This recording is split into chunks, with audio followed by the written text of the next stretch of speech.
یہ مثال خود نبی اکرم صلی اللہ علیہ وسلم نے دی ہے۔ ایک بڑی طویل اور بڑی پیاری حدیث ہے۔ جب غزوہ تبوک کے لیے حضور تشریف لے جا رہے تھے، لشکر بہت بڑا تھا، 30,000 کا لشکر۔ اس وقت ایک موقع ایسا آیا کہ چونکہ رات کو سفر کیا کرتے تھے، عرب میں آپ کو معلوم ہے دن میں شدید گرمی، لہذا جب طویل سفر ہوتا تھا تو زیادہ سے زیادہ کوشش ہوتی تھی کہ رات کے وقت جتنا بھی فاصلہ طے ہو جائے، پھر فجر کی نماز ادا کر کے بھی جب تک دھوپ کی تمازت نہ ہو، جتنا بھی آگے سفر طے کر لیا جائے، جب دھوپ ہو جاتی تھی تو پھر قیام۔ ایک مرتبہ ایسا ہوا کہ ساری رات چلتے رہے، پھر فجر کی نماز ادا کی، پھر لشکر کا کوچ ہو گیا، تو اب ظاہر بات ہے وہ وقت ایسا ہوتا ہے کہ شدید نیند کا غلبہ ہوتا ہے، تو تمام صحابہ پر نیند کا غلبہ ہو گیا۔ نتیجہ کیا نکلا کہ اب اونٹنیاں جو ہے یا اونٹ جن پر وہ سوار تھے، انہیں گویا کہ آزادی نصیب ہو گئی۔ کسی کا منہ ادھر کو اٹھ گیا ادھر چل پڑی، کسی کا ادھر اٹھ گیا ادھر چل پڑی، کسی کو کیکر کا درخت نظر آ گیا، اس میں کھڑے ہو کر ناشتہ فرمانا شروع کر دیا، اس لیے کہ جو اوپر سوار ہے وہ اونگ رہا، اور لشکر پورا منتشر ہو گیا۔ حضرت معاذ بن جبل رضی اللہ تعالی عنہ یہ راوی ہیں اس واقعے کے اور اس حدیث کے، انصاری صحابی ہیں، اور ان کے شان میں حضور نے یہ الفاظ استعمال فرمائے ہیں کہ اعلمہم بالحلال والحرام معاذ بن جبل، میرے صحابہ میں حلال اور حرام کے احکام سے سب سے بڑھ کر واقف معاذ بن جبل ہیں۔ یعنی فقہی معلومات ان کی بہت تھی۔ اللہ نے جیسا میں نے کل عرض کیا تھا، ہر چیز کا اپنا ایک تقاضا ہوتا ہے۔ کسی کا فلسفیانہ ذہن ہوتا ہے، اسے قانون سے دلچسپی نہیں ہوتی، کسی کا قانونی ذہن ہوتا ہے، اسے فلسفے سے دلچسپی نہیں ہوتی۔ تو حضرت معاذ بن جبل رضی اللہ تعالیٰ عنہ کو قانون اور احکام سے بڑی دلچسپی تھی، تو حضور نے فرمایا اعلمہم بالحلال والحرام معاذ بن جبل۔ انہی کو عامل بنا کر حضور نے یمن بھیجا تھا۔ تو جو گفتگو اس وقت ہوئی تھی وہ بہت اہم ہے فقہی اعتبار سے، کہ اجتہاد کے لیے وہی دلیل ہمارے ہاں، وہی حدیث جو ہے بطور دلیل بیان ہوتی ہے۔ حضور نے فرمایا معاذ تمہیں میں یمن بھیج رہا ہوں، کوئی معاملہ پیش آئے گا تو کیا کرو گے؟ عرض کیا کہ حضور اللہ کی کتاب کی طرف رجوع کروں گا، جو حکم ملے گا اس کے مطابق فیصلہ کروں گا۔ آپ نے دریافت فرمایا اگر اللہ کی کتاب میں کوئی واضح حکم نہ ملے تو کیا کرو گے؟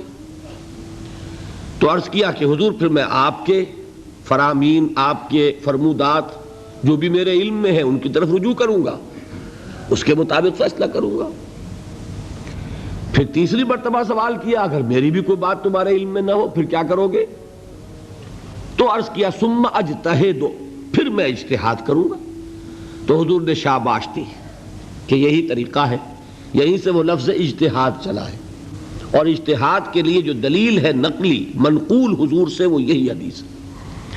بہرحال یہ تعارف ہو گیا حضرت معاذ بن جبل کا۔ وہ راوی ہیں، وہ فرماتے ہیں کہ بقیہ تو سب لوگ جو ہیں اونگ رہے تھے اور لشکر منتشر ہو گیا تھا، لیکن میں خاص طور پر حضور کے ساتھ ساتھ لگا رہا۔ حضور کی اونٹنی چل رہی ہے، میں نے بھی اپنی سواری کو ساتھ لگائے رکھا۔ اس کی وجہ تھی کہ تخلیہ میں ایک بات پوچھنا چاہتے تھے حضور سے، تو اس کے متلاشی تھے، لہذا اب آدمی جب اس کو ذہن پہ کوئی ایک ارادہ ہو تو اونگ نہیں آئے گی نا، لہذا وہ جاگ رہے ہیں، پوری طرح ہوشیار ہیں۔ حضور کی اونٹنی چلی جا رہی ہے، اور آپ جب اونٹ پر سوار ہوتے تھے تو ایک کجاوا سا ہوتا تھا، پردے ہوتے تھے اس پر، تو حضور اپنے ان پردوں میں ہیں۔ اچانک حضور کی اونٹنی نے ٹھوکر کھائی، اس سے وہ بدکی، ساتھ ہی چونکہ اونٹنی بالکل برابر چل رہی تھی حضرت معاذ کی، وہ بھی بدک گئی۔ اب یہ جو ایک گڑبڑ ہوئی تو حضور نے اپنے اس ہودج کا پردہ اٹھایا اور چاروں طرف دیکھا تو نظر آیا کہ پورا لشکر منتشر ہو چکا ہے، فارمیشن نہیں ہے، اور صرف معاذ ہے قریب۔ تو آپ نے پکارا یا معاذ۔ اب انہیں اور کیا چاہیے تھا؟ اسی وقت کے لیے تو یہ سارا انہوں نے اہتمام کیا تھا۔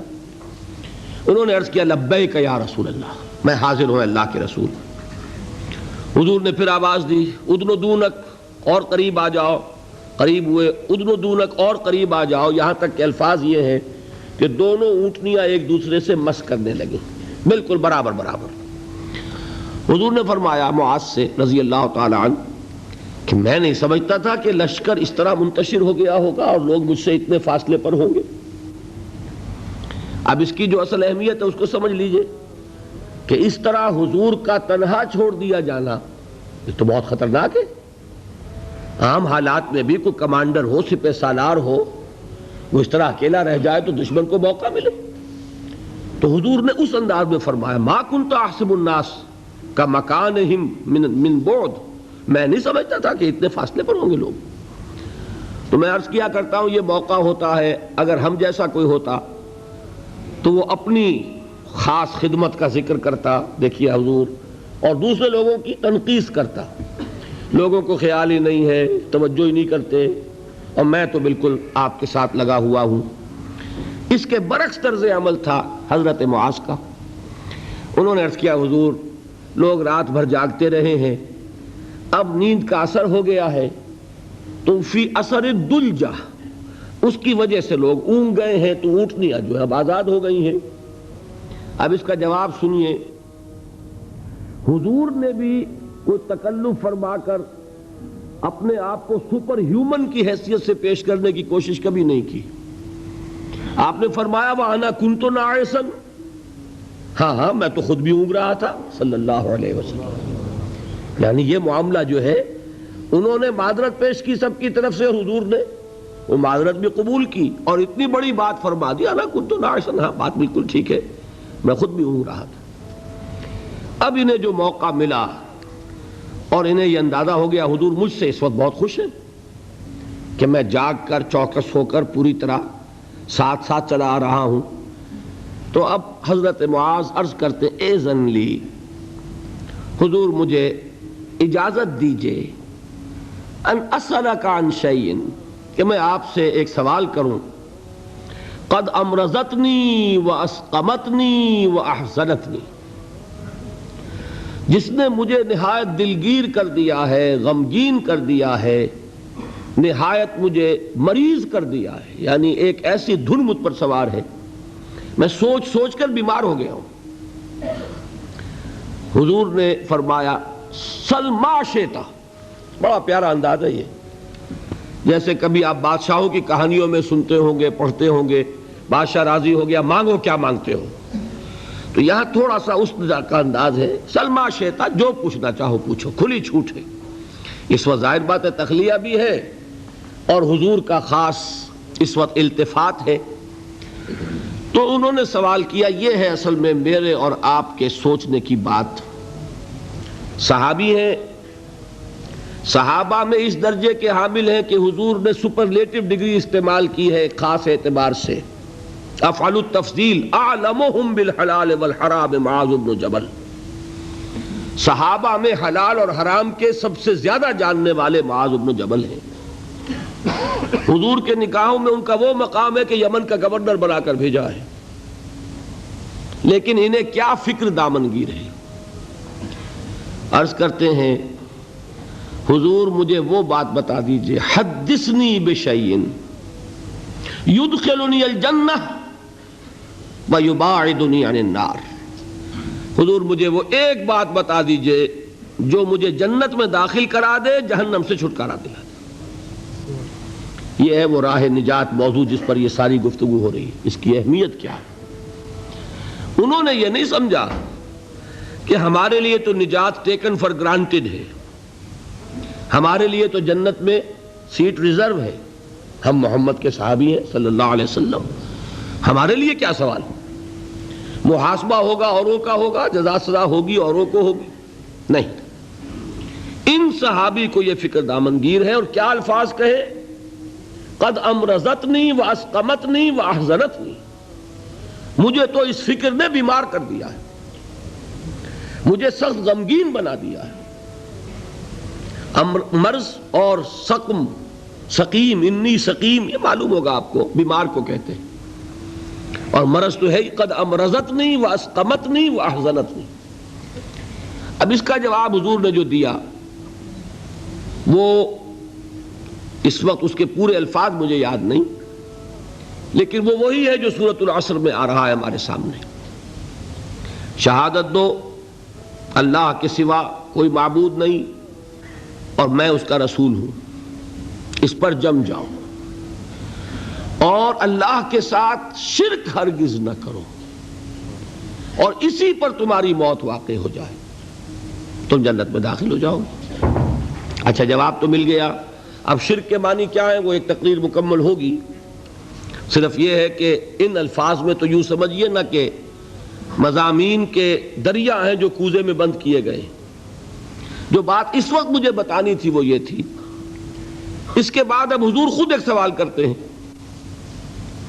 یعنی میں کہا کرتا ہوں کہ اب دریائے سخاوت جوش میں ہے، تم نے جو پوچھا تھا پوچھ لیا، میں نے جواب دے دیا۔ افلا ادلک یا معاذ، تو اے معاذ کیا میں تمہیں یہ نہ بتاؤں براس ھذا الامر وعمودہ وذروۃ السنام منہ،